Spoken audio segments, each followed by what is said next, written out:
जो भी समय बचे हुए, एग्जैक्ट तो अभी नहीं कहा जा सकता कि आपके पास इतना समय बचा हुआ है, पर जो भी समय है जब भी एग्ज़ाम ली जाए, ये ऑफिशियल तौर पर अभी तक कंफर्म नहीं है किस डेट का आपका एग्ज़ाम ली जाएगी। जो भी डेट हो, जो भी डेट आएंगे आयोग के द्वारा तय की जाएगी, जो भी डेट हो। ठीक है, तो यहाँ पर आपके इस जो बचे हुए समय है, यहाँ पर अप्रोच कैसी होनी चाहिए, आपको इस एग्ज़ाम के पेपर को किस तरह से आपको देखनी चाहिए, ये हम लोग बात करेंगे।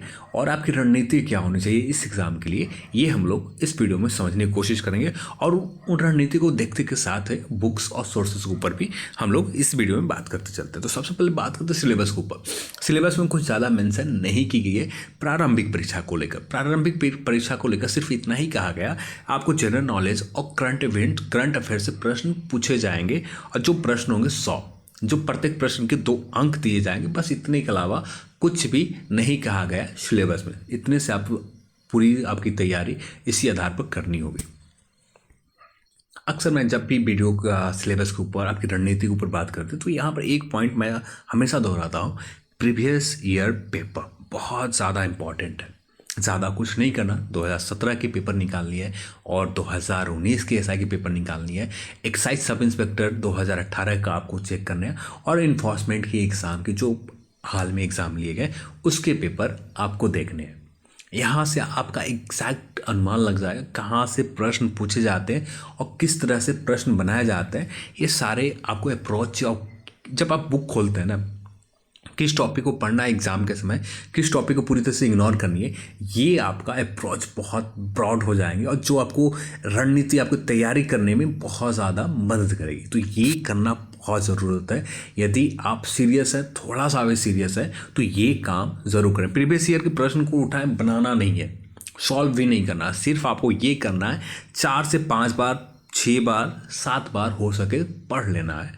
यदि आप इतना भी पढ़ लेते हैं तो आपके पास माइंड में एक बना रहेगा, ये प्रश्न यहाँ से टॉपिक से हैं, ये प्रश्न इस तरह के टॉपिक से पूछे गए। तो ये आपको पढ़ने में, आपकी एग्ज़ाम के समय जब 1 मंथ बचता है, लास्ट 1 मंथ बचते हैं, ये 1 मंथ में बहुत ज़्यादा मददगार होता है। क्योंकि आप 6 मंथ क्या पढ़ा इससे मतलब नहीं रखते, पर आखिरी 1 मंथ में आपने क्या पढ़ा, ये आपका रिजल्ट तय करता है। ये आपका फाइनल सिलेक्शन के लिए, मेरिट बनाने के लिए ये स्कोर बहुत काम आता है, आखिरी 1 मंथ की प्रिपरेशन। और दूसरी बात जो कहूँगा आपसे, उसे खुद के ऊपर भरोसा रखें और खुद से ईमानदार रहें। ज़्यादा कुछ नहीं करना है, खुद से यदि ईमानदार हैं, खुद के ऊपर भरोसा है, तो आप आसानी से इस एग्ज़ाम को अच्छे से नंबर से आप स्कोर करके निकाल सकते हैं। इस एग्ज़ाम को ज़्यादा मुश्किल काम नहीं है, बस भागना नहीं है। यदि भागे तो इस एग्ज़ाम को निकालना बहुत टफ काम है। सिर्फ भागना नहीं है, आपको उस चीज़ को सामना करना। तो चलिए अब आते हैं अपने मेन टॉपिक ऊपर, रणनीति और उनके मोस्ट इंपॉर्टेंट टॉपिक ऊपर। स्पॉन्सर किया अनअकैडमी, इंडिया का लार्जेस्ट लर्निंग प्लेटफॉर्म में अनअकैडमी लेकर आया है फ्री प्लान। इसके तहत weekly free 300 plus live classes देख सकते हैं, 20,000 प्लस MCQ, जो भी डाउट होते हैं डाउट लाइव क्लियर क्लास में ही किए जाते हैं। इन फ्री प्लान को एक्सेस करने के लिए आप अनअकैडमी ऐप डाउनलोड करने के बाद आपको गोल्ड सेलेक्ट करना है, BPSC सेलेक्ट करने के बाद ये मेरा रेफरल कोड यूज़ करना है, जिसके बाद इन फ्री क्लासेस को एक्सेस कर।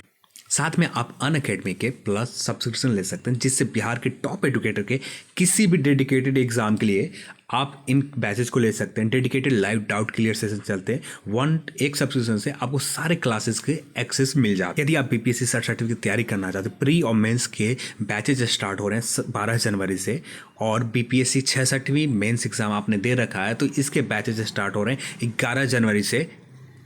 यदि आप चाहते हैं सिर्फ इंग्लिश में डेडिकेटेड बैचेज चाहते हैं तो अनअकैडमी के ऊपर डेडिकेटेड बैचेज भी स्टार्ट हो चुके हैं। 8 जनवरी से इन डेडिकेटेड बैचेज को भी इनरोल कर सकते हैं। आज के दिन मॉर्निंग में लाइव क्लासेस थे। अनूप कुमार सिन्हा सर 7 बजे से लेकर रात्रि के 12 बजे तक सभी BPSC मेंस के डेडिकेटेड बैचेज आप देख सकते हैं। सब्सक्रिप्शन लेना बहुत आसान है, आपको BPSC सेलेक्ट करना है, गोल सेलेक्ट करने के बाद गेट सब्सक्रिप्शन के ऊपर आ जाना है। इसके बाद आपको प्लान सेलेक्ट करना है और ये रेफरल कोड यूज़ करना है, जिसके बाद आपको 10% डिस्काउंट मिल जाते हैं, जिसका लिंक मैं डिस्क्रिप्शन बॉक्स में दे रखा है। जाकर आप इन प्लान को एक्सेस। मॉडर्न हिस्ट्री की बात की जाए तो यहाँ पर कांग्रेस का समय, कांग्रेस से संबंधित जितने नहीं कुछ महत्वपूर्ण अधिवेशन जो हुए, इनसे संबंधित डायरेक्ट प्रश्न पूछ दिए जाते हैं कांग्रेस से रिलेटेड। उसके बाद 1906 से लेकर 1947 से के बीच का जो समय है, यहाँ से ज़्यादातर प्रश्न पूछे जाते हैं। 4 से 5 प्रश्न डायरेक्ट यहाँ से आते हैं। तो 1906 से लेकर 1947 का समय आपको ध्यान देनी है, विशेषकर ज़्यादा बार रिवीजन करनी है। इसके बाद बात करें 1857 के विद्रोह से लेकर एक प्रश्न मैक्सिमम एग्जाम में पूछे जाते हैं। बिहार ऐसे लगातार देखें तो पिछले कुछ एग्जाम से नहीं पूछे जा रहे हैं, एक दो एग्जाम में देखें तो नहीं पूछे गए तो, पर पिछले दो एग्जाम में लगातार पूछे गए थे। तो 1857 से संबंधित और 1857 के पहले जितने भी विद्रोह हुए उनके ऊपर और 1857 के बाद के कुछ जो महत्वपूर्ण विद्रोह हैं उनके ऊपर आपको विशेषकर ध्यान देनी है, और इनके ज़्यादातर ईयर ध्यान देनी है, किस ईयर में और किस चीज़ से संबंधित था और नेतृत्व किसने की थी, बस इसके ऊपर आपको विशेषकर ध्यान देनी है। एडमिनिस्ट्रेशन लेवल, अंग्रेजों के द्वारा जो एडमिनिस्ट्रेशन लेवल बदलाव किए गए, जो चेंजेस किए गए, जो कमीशन बैठे, उन कमीशन के ऊपर प्रश्न पूछे जा सकते हैं, क्योंकि लगातार इस तरह के प्रश्न अभी तक नहीं पूछे गए, तो इस बार कुछ इस तरह के प्रश्न पूछे जा सकते हैं, तो इनके ऊपर आपको विशेषकर ध्यान देनी है। अभी तक इस तरह के प्रश्न मॉडर्न हिस्ट्री से नहीं पूछे गए, पर मेडाइवल की बात करें, एंसेंट की बात करें तो यहाँ से पूछे गए, पर जबकि मॉडर्न हिस्ट्री में इस तरह के प्रश्न अभी तक नहीं पूछे गए, तो इनके ऊपर विशेषकर ध्यान देनी है। इस बार शायद आपको हो सकता है कि मॉडर्न हिस्ट्री में इस तरह का प्रश्न आ जाए। इसके लिए बुक की बात की जाए तो इसके लिए मैं एक ही बुक रिकमेंड करूँगा, एक लुसेंट, और दूसरा बुक यदि बात करें तो घटना चक्र हो सके यदि आप कर पाएँ तब, नहीं तो कोई और बुक जिसके एमसीक्यूज़ हो, जहाँ से आप बहुत सारे एमसीक्यूज़ सॉल्व कर सकें, यूट्यूब की मदद से आप एमसीक्यूज़ सॉल्व करें या जहाँ से भी मिल जाए, मॉडर्न हिस्ट्री से संबंधित जो हर एस्पेक्ट को आपको कवर करते हैं अच्छे से, का जो चीज़ आप लुसेंट में पढ़ रखा है और कुछ चीज़ें छूट गए, वो उन चीज़ों आप एमसीक्यूज़ सॉल्व के द्वारा आप कर पाएँ। इसके लिए लुसेंट प्लस एमसीक्यूज ये दो बुक यदि प्रीफर करते हैं, या घटना चक्र के यदि आप कर पाते तो घटना चक्र को ले सकते हैं। घटना चक्र भी बहुत बेहतरीन बुक है, दोनों में से कोई भी आप ले सकते हैं। एमसीक्यूज आप यूट्यूब के द्वारा, इंटरनेट के द्वारा, या घटना चक्र ले लें, या सीधा बचना चाहते बुक से आप पढ़ना चाहते तो घटना चक्र ले लें, और प्लस लुसेंट, बस ये दो बुक आपको रखनी है मॉडर्न के लिए। मेडाइवल के लिए बात करें तो मेडाइवल के लिए 3 टॉपिक आपको कवर करनी है। यहाँ 3 टॉपिक, 2 तो मैंने लिख रखा है, आर्ट एंड कल्चर और एडमिनिस्ट्रेशन से रिलेटेड प्रश्न पूछे जाते हैं यहाँ, और तीसरा जो पूछे जाते हैं इम्पॉर्टेंट टाइम, जो टाइम है टाइम से रिलेटेड प्रश्न पूछे जाते हैं, चाहे दिल्ली सल्तनत हो, दिल्ली सल्तनत के बाद बलबन हो, खिलजी हो, या तुगलक हो, सैयद हो, या जो भी उसके बाद मुगल वंश है, मुगल वंश से पहले एक और आए थे लोधी वंश, तो जो भी जितने भी वंश है, जितने भी सल्तनत आए दिल्ली में जो राज किया, उन सभी के इम्पोर्टेंट संबंधित समय, चाहे युद्ध से रिलेटेड हो या कौन सा राजा, जो महत्वपूर्ण राजा हुए हैं, जैसे इल्तुतमिश, खिलजी, ये जो महत्वपूर्ण जो राजा हुए हैं, तो फिरोज शाह तुगलक ये बहुत ज़्यादा इंपॉर्टेंट है, और मोहम्मद बिन तुगलक हो, मुगल काल में जो इम्पोर्टेंट राजा हुए, इनके डेट आपको कब शाह गद्दी पर बैठा, इन्होंने कब गद्दी पर बैठा, इस तरह के प्रश्न यहाँ से पूछे जा सकते हैं। डायरेक्ट फैक्चुअल प्रश्न पूछे जा सकते हैं, तो इनके ऊपर इम्पॉर्टेंट डेट के ऊपर विशेषकर आपको ध्यान देनी है। और इनके एडमिनिस्ट्रेशन कार्य के ऊपर, किस तरह के एडमिनिस्ट्रेशन थे इसके ऊपर, और आर्ट एंड कल्चर से संबंधित इनके विभाग के ऊपर, किसके समय में चित्रकला के ऊपर आपको विशेषकर, या कोई कला का विकास हुआ है इसके ऊपर, या कोई आर्किटेक्चर के ऊपर कोई भवन बनाया गया, इनके ऊपर प्रश्न पूछे जाते हैं। तो ये आपको सिर्फ ये 3 टॉपिक आप कवर कर लेते हैं मेडाइवल से, तो किसी भी प्रकार के प्रश्न नहीं छूटेंगे, सिर्फ 3 टॉपिक को। इसके बाद बात करें एंशिएंट हिस्ट्री की, तो एंशिएंट हिस्ट्री की देखें तो हड़प्पा सिविलाइजेशन से डायरेक्ट फैक्चुअल प्रश्न 1 से 2 पूछे जाते हैं। महाजनपद से भी फैक्चुअल प्रश्न आते हैं, और रिलीजियस से भी 1 या 2 प्रश्न पूछे जाते हैं। किसी भी रिलीज, चाहे मुस्लिम हो, जैन हो, बौद्ध हो, जो भी धर्म हो, सभी धर्मों से, चाहे वैदिक धर्म, ऋग वैदिक के समय हो, उन सभी धर्मों से प्रश्न पूछे जाते हैं। तो सभी धर्म को आपको बराबरी देखनी है, और जैन और बौद्ध से अधिकांशतः प्रश्न 1 से 2 नंबर में आपको मिल जाते हैं। चाहे जैन से आपको मिल गए तो बौद्ध से नहीं मिलेंगे, बौद्ध से मिल गए तो जैन से नहीं मिलेंगे। तो जो भी हो, 2 प्रश्न दोनों सेक्शन से कहीं से आ जाते हैं और पूछ दिए जाते हैं, तो इनके ऊपर आपको विशेषकर ध्यान दीजिए।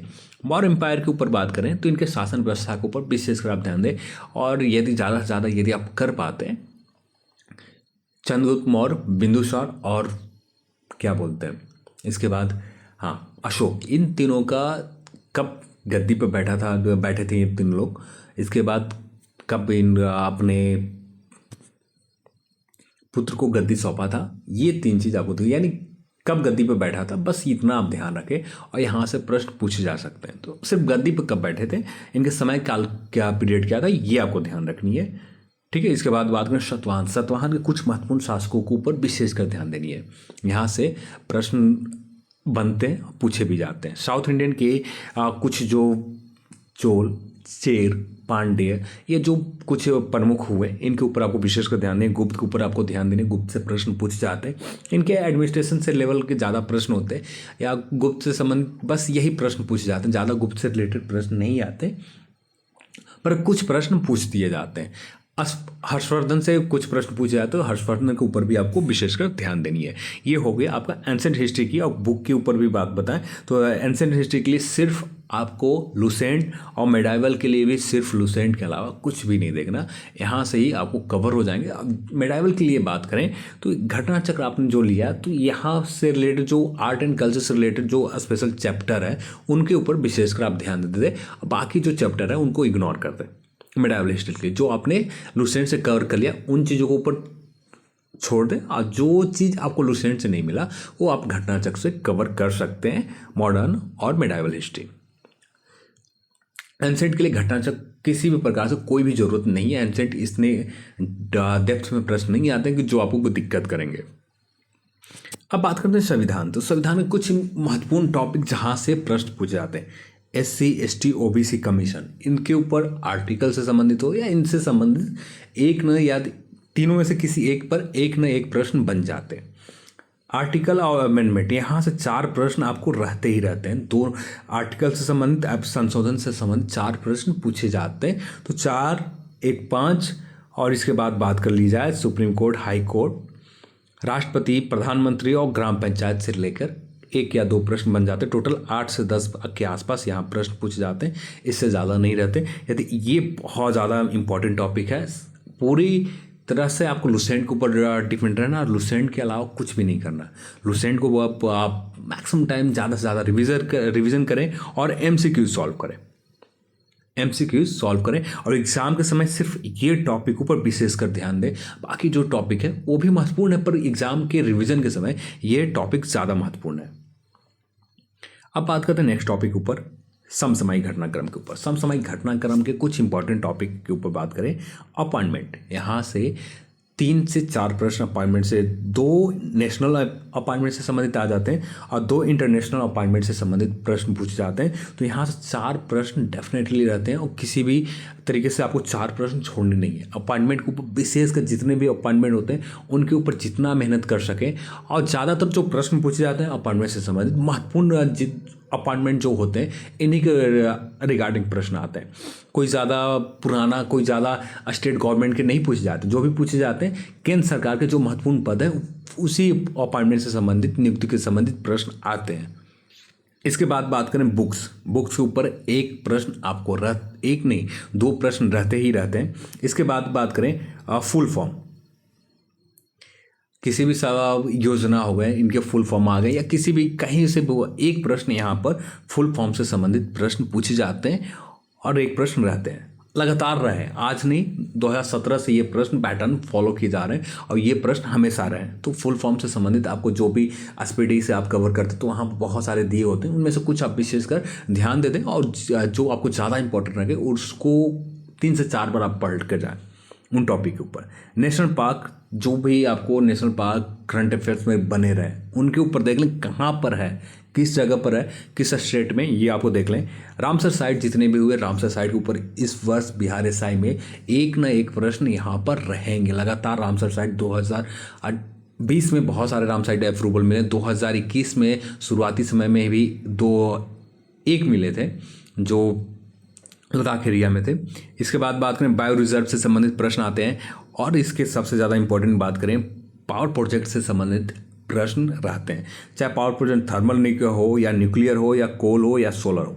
यदि थर्मल होते हैं तो किसी बांध बनाया जा रहा है, तो किस नदी के किनारे बांध बनाई जा रही है, इसके ऊपर प्रश्न आ सकते हैं। या सोलर एनर्जी से संबंधित, तो यहाँ से एक ना एक प्रश्न रहते हैं। तो यहाँ पर आपको विशेषकर ध्यान देनी है। और ये आपको भूगोल से संबंधित, इंडियन ज्योग्राफी से संबंधित भी direct indirect plus current affair से ही है, पर जो आप भूगोल से भी संबंधित रखते हैं तो ये प्रश्न आपको भूगोल में मिल जाए या करंट अफेयर्स में मिल जाए, पर ये सारे प्रश्न करंट अफेयर से ही संबंधित है। तो इनके ऊपर विशेषकर ध्यान देनी। जहाँ भी कुछ ऐसा मिले, कहीं भी ऐसा प्रोजेक्ट मिले जो चल रहे हैं, उनके किस नदी के किनारे चल रहे हैं और किस राज्यों के बीच में यदि विवाद भी है, तो इनके ऊपर भी विशेषकर ध्यान देते थे। जो नॉर्थ ईस्ट के संबंधित या साउथ इंडियन के जो भी प्रोजेक्ट है, इनके ऊपर विशेष करके आप ध्यान दे सकते हैं। इंटरनेशनल करंट अफेयर से संबंधित 4 से 5 प्रश्न रहते हैं इंटरनेशनल करंट अफेयर। तो इंटरनेशनल करंट अफेयर्स के ऊपर भी आपको उतना ही प्रायोरिटी देनी है जितनी आप इंडियन नेशनल करंट अफेयर्स को आप देते हैं। तो इतना नेशनल करंट अफेयर्स के ऊपर बाकी जो टॉपिक है इंपॉर्टेंट ही है। तो यहाँ से जो इंपॉर्टेंट टॉपिक बताए, यहाँ से लगभग 10 प्रश्न आ जाते हैं। बाकी जो 10 प्रश्न होते हैं पूरे नेशनल और इंटरनेशनल के बहुत सारे मिले जुले सेक्शन से पूछ दिए जाते हैं, पर ये जो है कुछ इंपॉर्टेंट सेक्शन है, यहाँ से प्रश्न पूछे जाते हैं। स्पोर्ट्स से संबंधित अभी तक कोई ज़्यादातर प्रश्न नहीं आए, पर स्पोर्ट्स से संबंधित भी आप विशेषकर ज़्यादा ध्यान नहीं देनी है। पर कुछ खेल से संबंधित जो नज़दीक में हुए, नियर में हुए हैं, क्रिकेट से संबंधित ज़्यादातर प्रश्न यहाँ पर पूछे जाते हैं। यदि बात करें इसके लिए सोर्सेज के लिए, तो एसपीडी आप फॉलो कर सकते हैं, प्लस यूट्यूब और प्लस इंटरनेट पर जो भी उपलब्ध है। जैसे ऑनलाइन एमसीक्यू सॉल्व करने के लिए आपको बहुत सारे ऐप हैं, वहाँ से आप एमसीक्यू सॉल्व कर सकते हैं मंथली। ये चीज़ आप इन सेक्शन से आसानी से कवर कर सकते हैं। बहुत अच्छे नंबर यहाँ पर आप ला सकते हैं करंट अफेयर्स में। अब बात करते हैं साइंस की बात की जाए तो यहाँ पर 2 तरह के प्रश्न पूछे जाते हैं। एकेडमिक जो सब्जेक्ट से संबंधित है, विषय से संबंधित है। दूसरा प्रश्न पूछे जाते हैं डेली लाइफ के यूज़ के। तो डेली लाइफ के जो यूजेस प्रश्न होते हैं, 60 से 70% प्रश्न यहाँ से ही होते हैं, डेली लाइफ के यूजेस से संबंधित प्रश्न होते हैं। और जो 30 से 40% प्रश्न होते हैं, ये एकेडमिक होते हैं, इसके ऊपर मेहनत करनी होती है। और ज़्यादातर जो प्रश्न पूछे जाते हैं केमिस्ट्री से और बायोलॉजी से प्रश्न ज़्यादा नंबर में होते हैं। बायोलॉजी से बात की जाए तो 6 के आसपास हो जाते हैं, केमिस्ट्री से 7 के आसपास हो जाते हैं, और 3 से 5 के बीच में फिजिक्स से प्रश्न पूछे जाते हैं। कभी कभी ये नंबर फिजिक्स में बढ़ जाते हैं, पर ज़्यादातर जो प्रश्न होते हैं केमिस्ट्री और बायोलॉजी से ही ज़्यादातर प्रश्न पूछे जाते हैं। केमिस्ट्री से 7 के आसपास पूछ दिए गए, तो बायोलॉजी से भी 7-8 के आसपास प्रश्न यहाँ से भी पूछ दिए जाते हैं। तो मेन मेहनत आपको बायोलॉजी और केमिस्ट्री के ऊपर विशेष कर ध्यान देनी है। फिजिक्स के ऊपर आप उतना ध्यान ना दें, कोई नहीं चलेगा, चल जाएगा काम, क्योंकि आप फैक्चुअल जो भी फिजिक्स से संबंधित प्रश्न पूछे जाते हैं फैक्चुअल पूछे जाते हैं। केमिस्ट्री से भी फैक्चुअल ही पूछे जाते हैं, पर इनके ऊपर विशेषकर ध्यान देना है क्योंकि बहुत ज़्यादा कन्फ्यूजन होते हैं। तो इसके बाद बात करें इन्वायरमेंट से रिलेटेड, तो इन्वायरमेंट से रिलेटेड प्रीलिम्स एग्जाम में फैक्चुअल प्रश्न आते हैं। प्रीलिम्स एग्जाम में आपको कोई कॉन्सेप्चुअल प्रश्न नहीं आता है, फैक्चुअल होते हैं, सीधे तौर पर प्रश्न पूछे जाते हैं। इसके लिए आपको विशेषकर यूट्यूब के द्वारा या किसी बुक के द्वारा कवर कर लेनी चाहिए इन्वायरमेंट से संबंधित। तो यहाँ से 2 से 3 के आसपास प्रश्न पूछे जाते हैं। इनके इन्वायरमेंट को भी विशेषकर ध्यान देनी है आपको। अब बात करते हैं भूगोल से संबंधित। तो भूगोल के जो मोस्ट इंपॉर्टेंट टॉपिक है, peninsular India, north eastern India से संबंधित जितने, चाहे गंगेटिक प्लेन हो, हिमालयाज हो, ऑल एस्पेक्ट को कवर करनी है, सभी एस्पेक्ट को कवर करनी है। यदि सभी एस्पेक्ट को कवर करते हैं तो यहाँ से आपको मानसून क्लियर हो जाएंगे, सभी पॉइंट को आप क्लियर करते हैं। यहाँ से कहाँ पर किस तरह के वन पाए जाते हैं ये क्लियर हो जाएंगे। जो भी बेसिक आपका कॉन्सेप्ट होगा, यहाँ से लगभग 5 से 7 के आसपास प्रश्न आते हैं, 5 से 7 के बीच में वेरिएशन में आते हैं। चाहे आपको वहाँ के वनस्पति से संबंधित आ गए, वहाँ के वन से संबंधित प्रश्न आ गए, तो यहाँ पे सभी एस्पेक्ट को आप कवर कर लेते हैं। यहाँ के मानसून किस तरह के होते हैं, कहाँ पर किस तरह के बारिश होती है, किस तट पर ज़्यादा, कहाँ पर ज़्यादा बारिश होती है। तो इससे आपका एक जो कॉन्सेप्ट होता है ये बिल्डअप हो जाते हैं, जिससे आप मैक्सिमम प्रश्न को आप आसानी से डील कर सकते हैं। ये बहुत ज़्यादा इंपॉर्टेंट है। यहाँ से 4 से 5 प्रश्न यहाँ से डायरेक्टली आ जाते हैं, 7 के आसपास डायरेक्टली आ जाते हैं। तो इनके ऊपर आपको विशेषकर ध्यान देनी है। इसके बाद transport, agriculture, national park, biodiversity, उद्योग से संबंधित, और जितने भी टॉप रैंक हुआ, चाहे कृषि से टॉप रैंक में किस चीज़ के उत्पादन में हो गए या किसी मेटल के उत्पादन में रैंकिंग के ऊपर प्रश्न पूछे जाते हैं। तो ये कुछ इंपॉर्टेंट टॉपिक है। अब यहाँ से ऑलमोस्ट बात की जाए आप 60% प्रश्न यहाँ से जो भूगोल में पूछे जाएंगे तो इनसे कवर हो जाते हैं। बाकी 40% भूगोल के लिए आपको थोड़ा सा मेहनत करनी होती है, जिनमें वर्ल्ड ज्योग्राफी भी हो जाते हैं, जिनमें कॉस्मोलॉजी से प्रश्न लगातार देखें तो नहीं पूछे जा रहे हैं लगातार। पिछले एग्जाम में 2 एग्जाम में हम ध्यान दें तो कॉस्मोलॉजी से प्रश्न नहीं पूछे गए, एक भी नहीं पूछे गए। पर पिछले एग्जाम में 2017 के एसआई में एक कॉस्मोलॉजी से प्रश्न पूछे गए थे। तो हम कॉस्मोलॉजी को इग्नोर नहीं कर सकते, ब्रह्मांड से संबंधित जो भी प्रश्न है ये इग्नोर नहीं कर सकते। तो इन्हें भी हमें 1 से 2 बार 3 बार आपको देखनी होगी। पर एग्जाम के जब रिवीजन के समय आएंगे तो यहाँ पर पूरी तरह से इग्नोर करके चलनी है। एग्जाम के रिवीजन के समय अब भी जितना पढ़ना है कॉस्मोलॉजी से संबंधित जो भी पढ़ना पढ़ लो आप। ह्यूमन ज्योग्राफी से बात की जाए तो यहाँ से प्रश्न नहीं पूछे गए, अभी तक एक भी प्रश्न नहीं पूछे गए। बिहार एसआई के मेंस में एक प्रश्न आए थे, बिहार एसआई की मेंस में एक प्रश्न पूछे गए थे। बाकी आप समझ सकते हैं ह्यूमन ज्योग्राफी से आप जो भी लूसेंट में दिया हुआ है सिर्फ उतना ही कवर करें तो ये बहुत काफ़ी और इनफ होगा। इसके लिए बुक की बात की जाए तो आप 2 बुक फॉलो कर सकते हैं, लूसेंट प्लस घटना चक्र। लूसेंट प्लस घटना चक्र को आप फॉलो कर सकते हैं। 2 बुक आपके सामने, दोनों बुक को फॉलो कर सकते हैं। अब बात करते हैं इकोनॉमिक्स के ऊपर। तो इकोनॉमिक्स जो भी प्रश्न पूछे जाते हैं फैक्चुअल पूछे जाते हैं, और कभी कभी कुछ प्रश्न कॉन्सेप्चुअल होते हैं तो फैक्चुअल ज़्यादातर होते हैं। तो फैक्चुअल और कुछ प्रश्न आपको करंट अफेयर से रिलेटेड ही होते हैं। तो यहाँ पर ज़्यादा आपको लूसेंट में जो दिया हुआ है इसी सेक्शन के ऊपर विशेषकर ध्यान दें। बैंकिंग के रिलेटेड, 5 वर्षीय योजना से रिलेटेड, और शुरुआती समय के जो भी शुरुआती जो पेज है 10-15 पेज है जो आपको कॉन्सेप्ट क्रिएट करते हैं लूसेंट से ही, तो इनसे आप पर विशेष कर ध्यान दें। मैथ से 5 प्रश्न होते हैं और 5 प्रश्न के लिए आप जो प्रैक्टिस सेट कर रहे हैं उनमें जो प्रश्न होते हैं उन्हीं प्रश्नों पर विशेष कर आप ध्यान देते हैं। पूरे प्रैक्टिस सेट में आप जितने भी टाइप के प्रश्न मिलते हैं उनके ऊपर आप विशेष कर ध्यान दें, तो आप यहाँ से 5 प्रश्न आसानी से डील कर सकते हैं। मिसलेनियस से बात करें, यहाँ से कुछ प्रश्न होते हैं।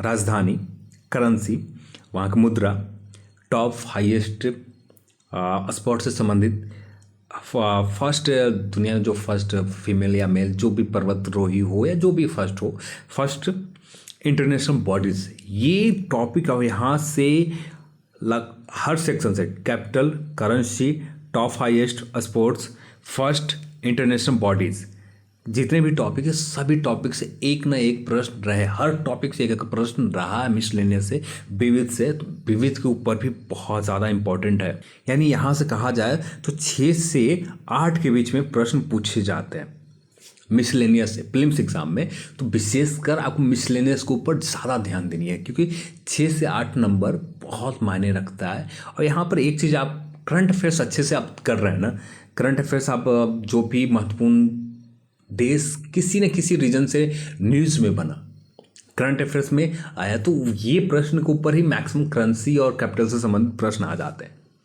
विशेषकर आप पुराने के ऊपर नहीं ध्यान देनी है, जो नया न्यूज़ में है उन्हीं के ऊपर विशेषकर ध्यान देनी है। टॉप हाईएस्ट के ऊपर पुराने, और ये तो आपको लूसेंट से ही कवर करने होंगे, स्पोर्ट्स से भी लूसेंट से कवर करने होंगे, और इंटरनेशनल बॉडीज़ भी आप लूसेंट से कवर करने होंगे। और दुनिया में जो फर्स्ट पर्वतरोही है जो भी फर्स्ट हो इनके ऊपर भी लूसेंट से कवर करने होंगे। पर करेंसी और राजधानी ये आप करंट अफेयर से कवर कर सकते हैं, बाकी ये आपको लूसेंट के विविध से ही कवर करने होंगे। मिलते हैं प्रैक्टिस सेट करवाने के लिए। मैं प्रैक्टिस सेट नहीं करवा सकता। जो एक प्रैक्टिस सेट तैयार करने में समय की बात करें तो 4 से 5 घंटे लग जाते हैं, बर्बाद नहीं करेंगे, लग जाते हैं। और 4 से 5 घंटे लग जाते हैं। मुझे खुद के ऊपर बहुत मेहनत करनी होती है, खुद के ऊपर अभी मेहनत करना बहुत ज़रूरी है। ये प्रैक्टिस सेट, ये कॉमर्शियल पूरी तरह से आने में बहुत समय है, अभी बहुत टाइम है, कभी और आएंगे, पर अब भी खुद के ऊपर ज़्यादा समय देनी है। इसलिए किसी भी प्रकार के प्रैक्टिस सेट के ऊपर मैं वादा नहीं करता हूँ, ना किसी भी प्रकार के प्रैक्टिस सेट लाने जा रहा हूँ चैनल के ऊपर। जो भी प्रैक्टिस सेट आपको मार्केट में बुक उपलब्ध है उनके ऊपर वीडियोज़ बनाकर यदि अपलोड करनी है तो ये कर सकता हूँ, ये तो आसानी से हो जाएंगे। जो बुक्स उपलब्ध हैं प्रैक्टिस सेट उनके ऊपर वीडियोस ला सकता हूँ यदि आप कहें तो। हाँ, एक चीज़ का वादा करता हूँ, जो महत्वपूर्ण टॉपिक होंगे बिहार एसआई से, जहाँ से 3 नहीं, हर टॉपिक से 2 से 3 प्रश्न रहते ही रहते हैं, तो कुछ टॉपिक को कवर करवाऊँगा। ऐसे 5 से 6 टॉपिक को कवर करवा सकता हूँ। अब इसके ऊपर मैं काम कर लूँगा, आसानी से पीपीटी तैयार करके आपको बता दूंगा, सभी टॉपिक ऊपर कवर करवा दूंगा। 5 से 7 जो टॉपिक होंगे जहाँ से आपको प्रश्न रहते ही रहते हैं, जहाँ से प्रश्न आपको 5 से 6 प्रश्न आपको एग्जाम में पूछ दिए जाएंगे, तो इस तरह के टॉपिक कुछ टॉपिक को कवर करवा दूंगा, इससे ज़्यादा मुझसे नहीं हो पाएंगे। क्योंकि कॉमर्शियल आने में पूरी तरह से फोकस हमारा जो चला जाता है, कॉमर्शियल होने में फोकस चले जाते हैं। आपको अपनी तैयारी के ऊपर फोकस नहीं होता, ज़्यादा फोकस होता है उनसे पैसे अर्न करने के ऊपर फोकस होता है। मुझे पैसे अर्न अभी नहीं करने, अब भी खुद के ऊपर मेहनत करनी है और खुद को बेहतर बनानी है। तो चलिए अब आते हैं अपने टॉपिक के ऊपर। आज की इस वीडियो में इतना है। इस वीडियो को देखने के लिए आप सभी को बहुत बहुत धन्यवाद। जय हिंद।